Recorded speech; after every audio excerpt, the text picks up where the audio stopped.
สวัสดีทางผู้ฟังทุกท่าน คือมื้อนี้น้องจะมาแบ่งปันความรู้และประสบการณ์การใช้ต้นหอมเป๋มาเป็นยาช่วยเลือดหยุดไหลจากดัง คือน้องมีหมู่ผู้หนึ่งที่มีเลือดดังไหล คือตอนทำอิฐแม่นเรามีอาการธรรมดา คือเลือดดังหลายเดือนละครั้ง แต่อยู่ไปโดนโดยบ่ได้รับการเป็นปัวจากการที่คิดว่าจะหายเอง แล้วอาการก็รุนแรงขึ้น คือกลายมาเป็นอาทิตย์ละครั้ง มาเป็นอาทิตย์ละ2-3ครั้งต่ออาทิตย์ จนเลือดหลายปริมาณหลาย คือเลือดดังหลายหลายครั้งต่อมื้อ แล้วไปพบแพทย์ แพทย์แนะนำให้ไปกวดอยู่แผนกหูดังคอ แต่เนื่องจากช่วงเวลานั้นเราถือผ้า เราบ่อยากไป เนื่องจากเราย้านว่าการใช้ยาเป็นปลอมแม่นจะมีผลต่อเด็กในท้อง เวลานั้นเรามาพบน้องและเล่าอาการให้น้องฟัง แล้วน้องแนะนำให้เราเอาต้นหอมเป๋ไปรับประทานโดยการต้มหรือแกงกับปลาหรือคั่วกับชิ้นกินลองเบิ่ง หลังจากนั้นอาการของเราก็รุนแรงขึ้นเรื่อยๆ จนเรามีไข้ขึ้น และเราลุกบ่ได้ น้องเลยไปแต่งหรือไปเฮ็ดให้เรากิน โดยการเอาต้นหอมเป๋1กำมือมาคั่วกับชิ้นหมูให้เรากิน2คาบ คือคาบแลงและคาบเช้า จากอาการของเราที่เป็นไข้ขึ้นสูงที่คิดว่าจะไปหาหรือจะไปหาหมอมื้ออื่น หลังจากที่เรารับประทาน อ่า ต้นหอมเปรย์หรือรับประทานต้นหอมเปรย์ที่น้องคั่วกับชิ้นให้เรากิน เรานอนหลับพักผ่อน2ชั่วโมง แล้วอาการของเราก็หายจากเลือดที่ไหลดังก็เซาไหล น้องจึงเฮ็ดให้เรากินตื่มอีกครับเช้า และอาการของเราก็เซามาเป็นปกติ คือปัจจุบันนี้แม่นเราบ่มีปัญหาเกี่ยวกับเรื่องนี้อีกเลย คือเมื่อเรารู้ว่าต้นหอมเปรย์มีความสำคัญ และมีประโยชน์แบบนี้แล้ว เราจะไปเบิ่งนำกันเลยว่า เรื่องดังไหลจะมีอาการแนวใด และสาเหตุมาจากไส ต้นหอมเปรย์มีสารหยังแด่ที่สามารถแก้ไขอาการดังกล่าวได้ เลือดดังไหลคือภาวะที่มีเลือดออกทางดัง เกิดจากเส้นเลือดฝอยในโพรงดังแตกเฮ็ดให้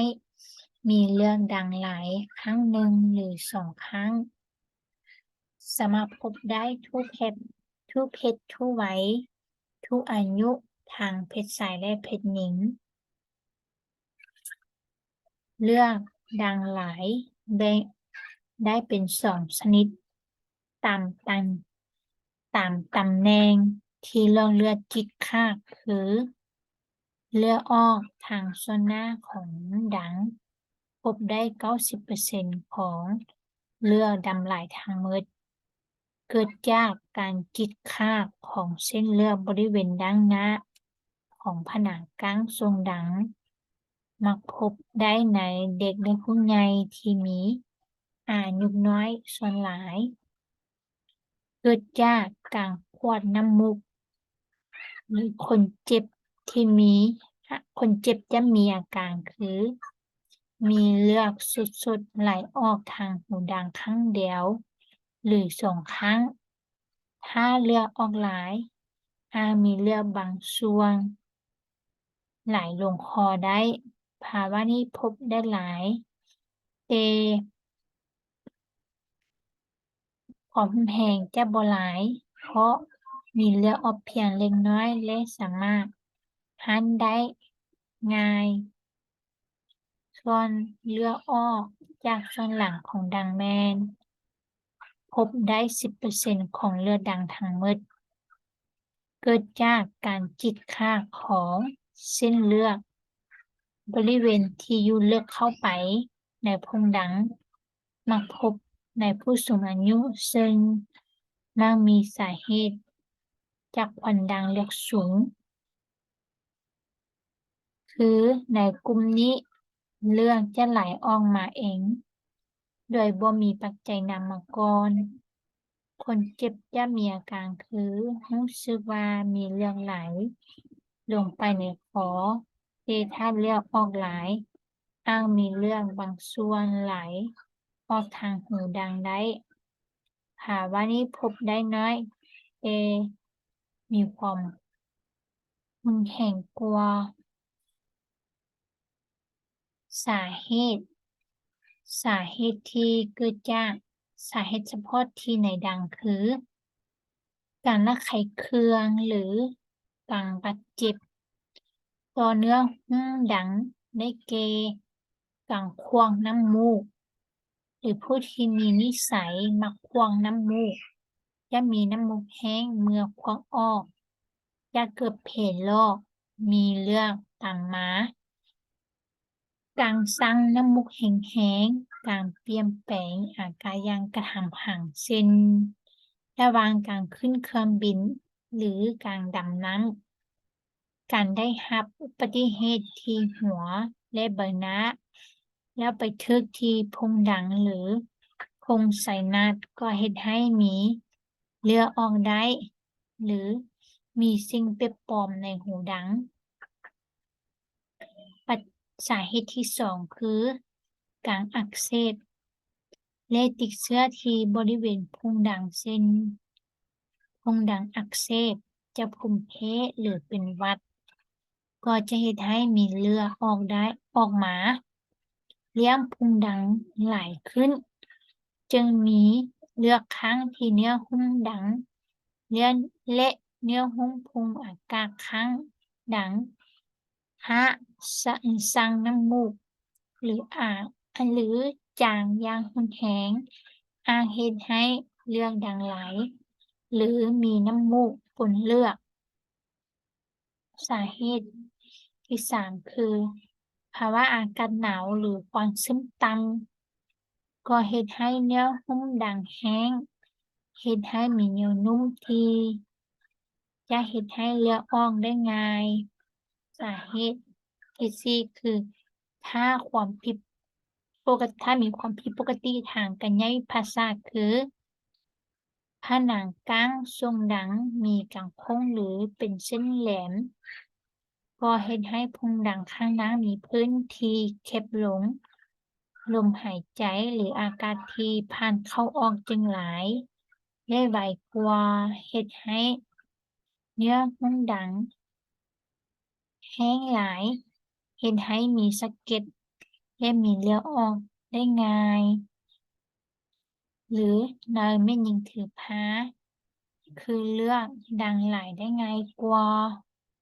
เพราะเนื่องจากอิทธิพลของฮอร์โมนเอสโตรเจนที่เพิ่มสูงขึ้น ซึ่งมีผลกระทบต่อระบบประสาทที่เลี้ยงเนื้อของดังเฮ็ดให้เส้นเลือดขยายตัวใหญ่ขึ้น เพื่อรองรับปริมาณเลือดจำนวนหลายที่ร่างกายผลิตขึ้นในระหว่างการถือผ้า บางครั้งมีเลือดข้างในดังหลายเฮ็ดให้หายใจบ่สะดวกจนต้องได้ไอหรือจามออกมาอย่างรุนแรงการที่หลอดเลือดในดังขยายตัวและปริมาณเลือดที่เพิ่มขึ้น จะไปช่วยเพิ่มแรงดันต่างหลอดเลือด ซึ่งเป็นส่วนที่มีความอ่อนแอเฮ็ดให้เส้นเลือดแตกง่าย นั่นจึงเป็นสาเหตุที่เฮ็ดให้เลือดดังไหล สาเหตุที่ห้าก็คือเนื้องอกในดังหรือโพรงดังข้างนั้น ท ทั้งชนิดเนื้อดีและเนื้อบ่ดี ก็เฮ็ดให้มีเลือดดังไหลได้เช่นกัน สาเหตุทั่วไปคือเกิดจากพยาธิทางระบบอื่นๆเช่นความดันเลือดสูง หรือเส้นเลือดแข็งตัว เกิดจาก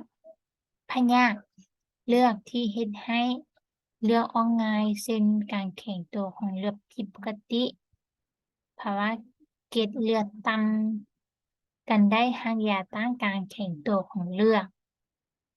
พยาธิทางพันธุกรรมบางชนิด ที่มีความผิดปกติของหลอดเลือดทั่วร่างกายขาดวิตามิน K เป็นต้น